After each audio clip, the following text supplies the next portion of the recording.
अल्लाह है, लेकिन हमेशा ऐसे नहीं होता है जैसा हम चाहते हैं।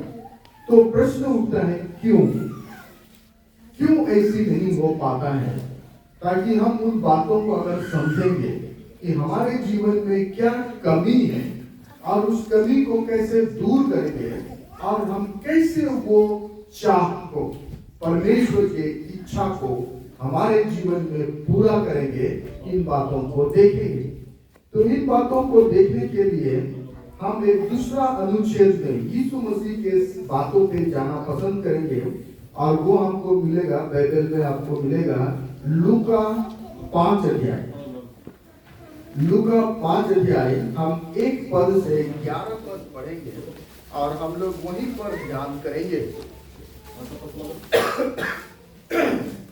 अगर जिसको बाइबल है तो जरूर हम आशा करेंगे, अगर आप पढ़ना चाहते हैं, आपके पास बाइबल है तो आप खोल के रखें और हो सके तो कोई एक बार हम सबों के लिए पढ़ दें। लूक लिखित सुसमाचार, लूक लिखित सुसमाचार और उसका 5 अध्याय और हम 1 पद से 11 पद तक पढ़ेंगे। पढ़िए। लूका 5 अध्याय 1 से 11। जब भीड़ परमेश्वर का वचन सुनने के लिए उस पर गिर पड़ती थी और वह गेनेसरत की झील के किनारे पर खड़ा था, तो ऐसा हुआ कि उसने झील के किनारे 2 नावें लगी हुई देखी और मछुए उन पर से उतरकर जल धो रहे थे। उन नावों में से एक पर जो सवार की थी चढ़कर उसने उससे विनती की किनारे से थोड़ा हटा ले चले। तब ऐसे पढ़ दीजिए, ऐसे पढ़िए। तब वह बैठकर लोगों को नाव पर से उपदेश देने लगा। जब वह बातें कर चुका तो समझ से कहा, गहरे में ले चल और मछलियां पकड़ने के लिए अपने जाल डालो। समझ ने उसको उत्तर दिया, हे स्वामी, हमने सारी रात मेहनत की और कुछ ना पकड़ा, तो भी तेरे कहने से जाल डालूंगा। जब उन्होंने ऐसा किया तो बहुत मछलियां घेर लाए और उनके जाल फटने लगे। इस बार उन्होंने अपने साथियों को जो दूसरी नाव पर थे संकेत किया कि आकर हमारी सहायता करो, और उन्होंने आकर दोनों नावें यहाँ तक भर ली कि वे डूबने लगे।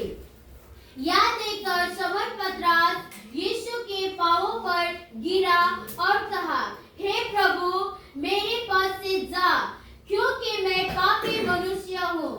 क्योंकि इतने मछलियों के पकड़े जाने से उससे और उसके साथियों को बहुत अचंभा हुआ, और वैसे ही जब्दी के पुत्र याकूब और यूहन्ना को भी, जो शमौन के सहभागी थे, अचंभा हुआ। तब यीशु ने शमौन से कहा, मत डर, आज से तो मनुष्य को जीविता पकड़ा करेगा। और वे नावों को किनारे पर ले आए और सब कुछ छोड़कर उसके पीछे हो लिए। आमीन। जब हम इस अनुच्छेद को देखेंगे, शायद आपका बाइबल में ऊपर में कुछ हेडिंग लिखा हुआ है। लिखा है। क्या लिखा है आप लोग का बाइबल में? प्रथम चेलों का बुलाया जाना ना। मेरा में भी वही लिखा है, प्रथम शिष्यों का बुलाया जाना। जब हम इस अनुच्छेद पर ध्यान करेंगे ना, तो हमें ये सोचना बोलने से जब हम इस अनुच्छेद पर ध्यान करेंगे तो सबसे पहले हम ये देखेंगे कि परमेश्वर कैसा है। क्योंकि ये संसार में अगर इन दिनों में बहुत लड़ाई हो रहे हैं, अगर लड़ाई का कारण अगर पता करेंगे क्यों लोग लड़ रहे हैं, तो कहीं ना कहीं ईश्वर के कारण लोग लड़ रहे हैं। मेरा ईश्वर अच्छा है ना, मेरा ईश्वर अच्छा है। इन दिनों में हमारे भारत में सनातनी और कुछ बहुत तेज से चल रहे हैं। तो मनुष्य परमेश्वर के कारण या ईश्वर के कारण लड़ रहा है। क्यों? क्योंकि हम बहुवाद ईश्वरों के बीच में रहते हैं। तो हम इस अनुच्छेद में देखेंगे कि वास्तव में ईश्वर कैसा है या ईश्वर कौन है। हम जिस ईश्वर की आराधना करते हैं, हम जिस ईश्वर की सेवा करते हैं, हम जिस ईश्वर के पीछे चल रहा है, वो आखिर है कौन, वो कैसा है। पहली बात देखेंगे। दूसरी बात हम इस अनुच्छेद में देखेंगे, हम कौन है, हम मनुष्य कौन है या हम कैसे हैं। और उसी में हम ये देखेंगे कि हम अपने जीवन में कैसे सफल होंगे। क्योंकि हम लोग बहुत कुछ योजना तो बनाते हैं ना, हम लोग सोचते हैं हम घर बनाएंगे, बना नहीं पाते। हम लोग सोचते हैं कुछ गाड़ी खरीदेंगे, खरीद नहीं पाते। हम सोचते हैं बच्चों को पढ़ाएंगे, कर नहीं पाते। कहने का मतलब हम बहुत कुछ सोचते तो हैं, बहुत कुछ योजना तो बनाते हैं, लेकिन हम उन योजनाओं में सफल नहीं हो पाते। कई बार बहुत बार होते भी हैं ईश्वर के अनुग्रह से, लेकिन अधिकतर देखा जाए तो हम अपने योजनाओं में सफल नहीं होते। तो हम देखने का प्रयास करेंगे कि हम अपने योजनाओं में कैसे सफल होंगे, हम अपने कामों में कैसे सफलता पाएंगे ना। दुनिया सिखाती है ना, वो रिलायंस कंपनी नहीं करती है, एडवर्टाइज बताती है ना, कर लो दुनिया मुट्ठी में। और हर इंसान चाहता है कि दुनिया मेरा मुट्ठी में रहे, वो बात अलग है। लेकिन हम अपने लेवल में ये देखने का प्रयास करेंगे, मैं अपना जीवन में, व्यक्तिगत जीवन में, पारिवारिक जीवन में मैं कैसे सफल हो सकता हूं। तीसरी बातें हम देखेंगे, वास्तव में हम इस संसार में क्यों हैं, हम जीते क्यों हैं। बहुत बार हम लोग को मालूम भी नहीं है हम इस संसार में क्यों जी रहे हैं। और जब हमको मालूम ही नहीं रहेगा कि इस संसार में, इस परिवार में, इस जीवन में मेरा क्या रोल है, मेरा क्या जिम्मेदारी है, जब तक हम उसको अच्छा से नहीं समझेंगे तो हम जीवन का आनंद नहीं ले पाएंगे। क्योंकि हमको खुद नहीं मालूम कि हम कर क्या रहे हैं, हम जी क्यों रहे हैं, हम किसके लिए जी रहे हैं ना। बहुत बार लोग मेरे पास आते हैं, मैं लोगों से मिलता हूँ। बहुत बार माँ लोग दुखी होकर के बोलते हैं, अरे ये बच्चा लोग के कारण मैं मर भी नहीं सकता, जी भी नहीं सकता है? अगर मेरा बच्चे लोग नहीं होता ना, हम कहाँ छोड़ के चले जाते। ऐसी कभी सुना है आपने किसी का, है ना? कभी कभी बाप लोग भी बोलता है, पुरुष भी बोलता है, कभी कोई पत्नी के लिए जी रहे हैं, कभी कोई पति के लिए जी रहे हैं, कभी कोई बच्चे के लिए जी रहे हैं, कभी कोई माँ बाप के लिए जी रहे हैं। तो हम सोचते हैं, और इसलिए बातों बातों में वो लोग चिड़चिड़ाता है, क्योंकि वो उसको समझ में नहीं आ रहा है वो जी किसके लिए रहा है ना। और वो एक बोझ में जीता है, पत्नी के बोझ, बच्चों का बोझ, माँ बाप का बोझ, पति का बोझ, और कुड़कुड़ाता है जीते जीते, उसको जीवन का मजा नहीं आता है ना। तो इसलिए हमें जानना होगा कि आखिर हम जीते क्यों हैं, इस संसार में हम क्यों जी रहे हैं। जिस दिन हमको पता चलेगा कि मेरा जीने का उद्देश्य क्या है, तो वास्तव में उस दिन अपने जीवन का मजा ले पाएंगे ना, हम आनंद ले पाएंगे, जीने का असली उद्देश्य से जिएंगे। और हमारे मुंह से ऐसी शब्द नहीं निकलेगा, हम तो केवल तेरे कारण जी रहे हैं, अगर तुम नहीं होता तो हम कहाँ चले जाते या हम मर जाते। ऐसे सुना है कभी कभी लोग, आप लोग ने बहुत बार सुना है ऐसे माँ बाप लोग बोलते हैं कभी कभी, अरे विशेष करके माँ लोग, औरत लोग बोलता है उसका पति भी किया कर निकल गया, बच्चे हैं वो छोड़ भी नहीं पा रहे हैं, जी भी नहीं पा रहे हैं, तो परेशान है ना वो ऐसे है। बहुत बार पति कोई काम का नहीं है, लेकिन वो जाएंगे तो कहाँ जाएंगे, बच्चे भी है साथ में, ऐसी बहुत मुश्किल है। तो हम इस अनुच्छेद को जब हम ध्यान करेंगे, मालूम नहीं कितना कर पाएंगे, हम लोग समय को ध्यान में रखते हुए तो इन बातों को देखेंगे, है ना। चलो तो हम शुरू करेंगे। सबसे पहले आप लोग ने समझ लिया, जब हम बातें करेंगे तो ये विचार मन में रखेंगे, है ना। तो हम सबसे पहले एक पद से शुरू करते हैं। दोबारा एक पद मालूम कहाँ पर हम लोग खोला है ना, कहाँ पर? लूका 5 अध्याय 1 पद। चलिए। जब भीड़ परमेश्वर का वचन सुनने के लिए उस पर गिर पड़ती थी, हाँ, और वह गेनेसरत की झील के किनारे पर खड़ा था, हाँ, तो ऐसा हुआ तो भी पढ़ दे कि उसने झील के किनारे 2 नावें लगी हुई देखी, हाँ, और मछुए उन पर से उतरकर जल धो रहे थे। ठीक भी पढ़ दे। उन नावों में से एक पर जो समौन की थी चढ़कर उसने उससे विनती की कि किनारे से थोड़ा हटा ले चले। तब वह बैठकर लोगों को नाव पर से उपदेश देने लगा। हाँ, तो यहाँ पर हम किसको देख रहे हैं? मतलब यहाँ अब जब हमने 3 पद तक पढ़ा, किसको किसको देखा है आपको? कौन कौन है उधर में? देखिए भीड़ है और नाम है और सिमोन है और यीशु मसीह है ना। हाँ, यीशु मसीह है उधर में। तो यीशु मसीह क्या कर रहा है? क्या कर रहा है उधर में? हाँ? उपदेश दे रहे हैं। मतलब अगर एक पद में पढ़ेंगे, लिखा है जब भीड़ परमेश्वर का वचन सुनने के लिए उस पर गिरी पड़ती थी, यानी यीशु मसीह प्रचार कर रहे हैं, परमेश्वर के राज्य के बारे में बता रहे हैं। और कितने लोग सुन रहे हैं? बहुत बड़ी भीड़ है, उस पर गिरी पड़ती थी। बांग्ला बाइबल में लिखा है कि मनुष्य चापाचापी होतो, कहते हैं ना, एकदम हॉड़ कितान हॉड़, और संदर्भ वगैरह गदेल हॉड़।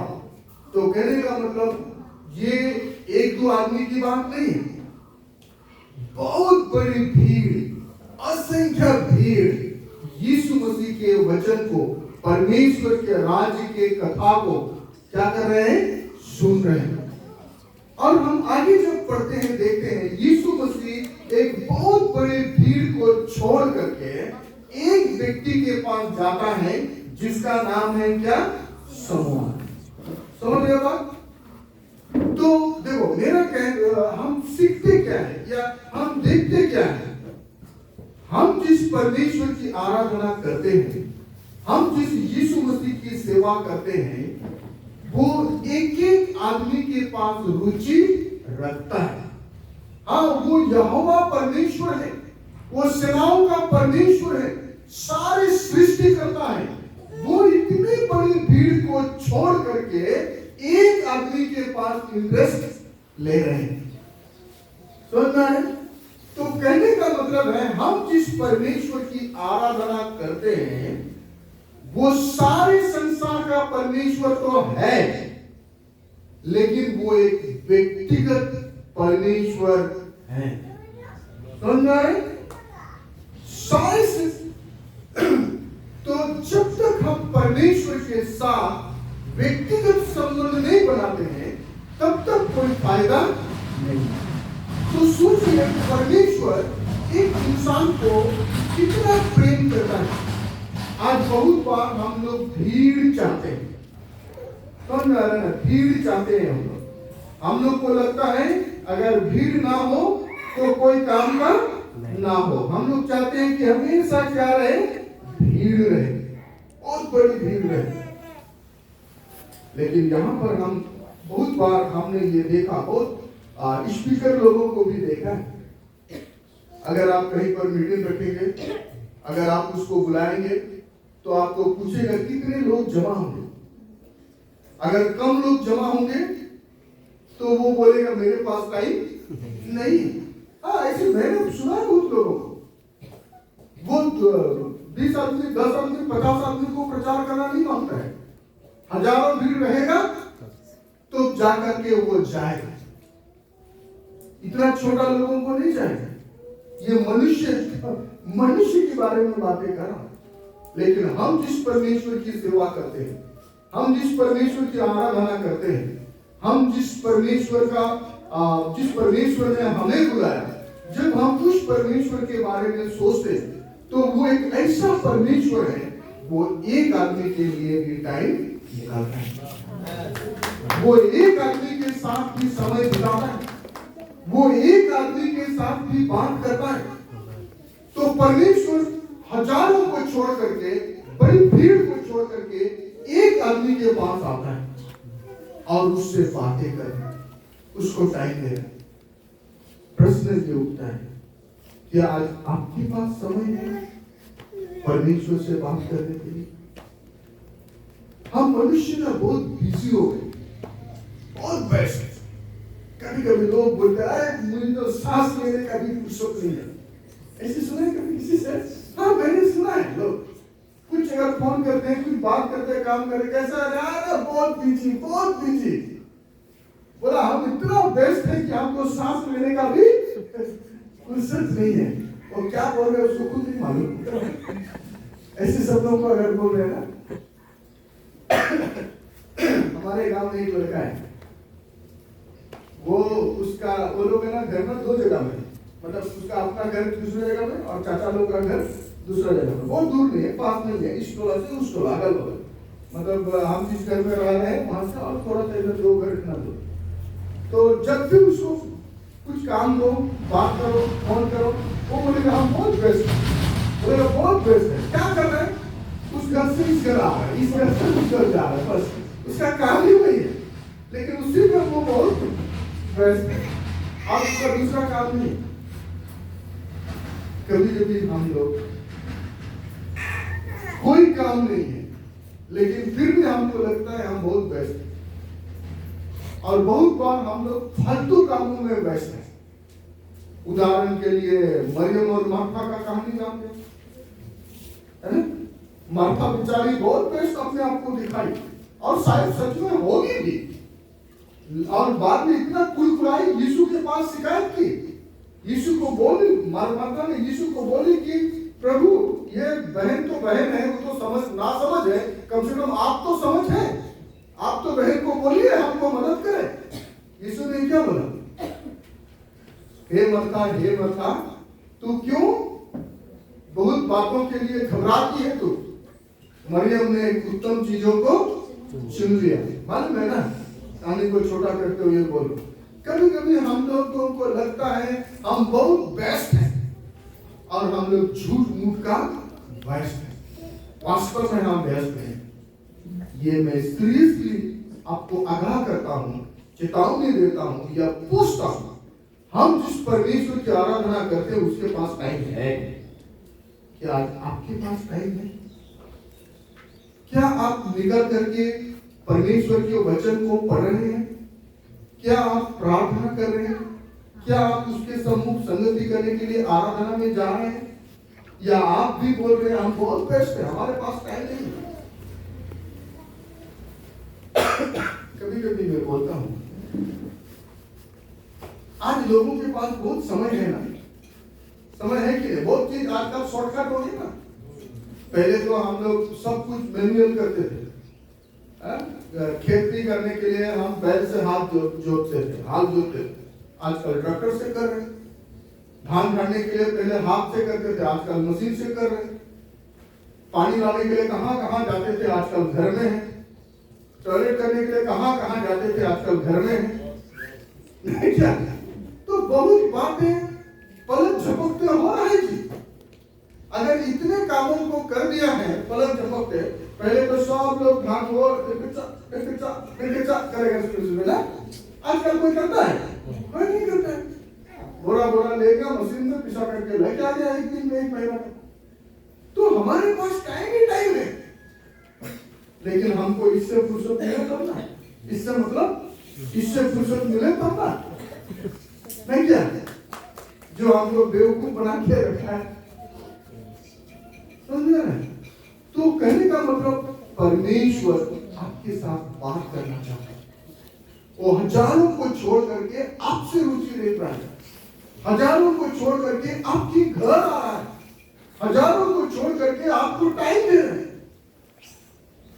सीरियसली सोचिए, क्या आपके पास समय है परमेश्वर के साथ बात करने के लिए?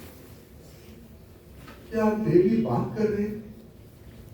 अपने मन की बातें उसको बता रहे हैं, अपने सुख दुख उसको बता रहे हैं, अपने परेशानी उसको बता रहे हैं?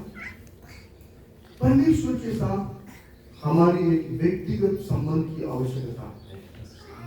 हमको उसके साथ व्यक्तिगत रिश्ता बनाना है। इस सबका परमेश्वर होना और मेरा परमेश्वर होने में अंतर है। सबका परमेश्वर में कोई फर्क नहीं पड़ता है, लेकिन जिस दिन परमेश्वर आपका परमेश्वर होगा, उस दिन आप एक अलग ही जीवन में महसूस करेंगे। आपको खुशी लगेगा, आपको बड़ी शांति लगेगा, आपको परमेश्वर से बात करके प्रार्थना करके तसल्ली आएगा, है ना, सुकून लगेगा आपको। उदाहरण के लिए आपको हन्ना का प्रार्थना याद होगा। हन्ना और उसका कौन था? हन्ना, पुराने नियम में हन्ना को मालूम है ना आप लोग? सामुएल की माँ हन्ना के बारे में मैं बात कर रहा हूँ। हन्ना का उसको क्या बोलता है वो, मतलब उसका जो सोदन ना, हन्ना का सोदन का क्या नाम है? पनीना ना। उसका हस्बैंड एल्काना और हन्ना और उसका सोदन क्या है? पनीना। पनीना के बच्चे हैं, हन्ना के बच्चे नहीं है। तो पनीना ने हन्ना को हमेशा क्या करती थी? चिढ़ाती थी, ताना मारती थी, ताना शब्दों से ताना मारती थी, और हन्ना अंदर अंदर बहुत दुखी होती। और एक दिन प्रभु के उपस्थिति में गई, मंदिर में गई और वो रोई, प्रार्थना की। लोगों ने सोचा नशा है, कहानी आपको मालूम है। लेकिन जब नबी ने उसके साथ बातें किया और बोला तू शांति से जा, प्रभु ने तेरे प्रार्थनाओं को सुन लिया है। बाइबल में लिखा है फिर कभी हन्ना दुखी नहीं हुई है। उसको बहुत सुकून लगा होगा, उसको बहुत शांति लगा होगा। वो घर गई, अच्छे से नहाई धोई, खाना खाई और एकदम उसको फिर कभी उदास नहीं हुई। दुनिया आपको सांत्वना देते हैं, मत रो रे, चिंता मत करो रे, सब ठीक हो जाएगा। मालूम नहीं उससे आपको संतुष्टि मिलेगा या नहीं मिलेगा, मैं नहीं जानता। जिस दिन आप परमेश्वर के साथ अकेला में समय बिताने सीखेंगे ना, व्यक्तिगत रीति से प्रभु की उपस्थिति में आना सीखेंगे ना, व्यक्तिगत रीति से प्रभु से बात करना सीखेंगे ना, जब प्रभु से आप व्यक्तिगत प्रार्थना करेंगे, व्यक्तिगत रीति से बात करेंगे, प्रभु की धीमी आवाजों को सुनेंगे, तो मैं गारंटी बोलूंगा आपको दिल में बहुत सुकून आएगा। आपको कोई दूसरा इंसान की आवश्यकता नहीं है कि आपको पीठ थपथपाया जाए। अगर बाहर से कोई थपथपाता तो अच्छी बात है, लेकिन प्रभु का आवाज हमारे लिए बहुत सांत्वना प्रदान करता है। तो परमेश्वर एक व्यक्तिगत परमेश्वर है। क्या आज आप उसको अपना व्यक्तिगत प्रभु ग्रहण किया, व्यक्तिगत परमेश्वर माना है? सवाल ये रखा है। तो यहाँ पर लिखा है परमेश्वर भीड़ को छोड़ करके किसके पास आता है? शिमोन के पास आता है।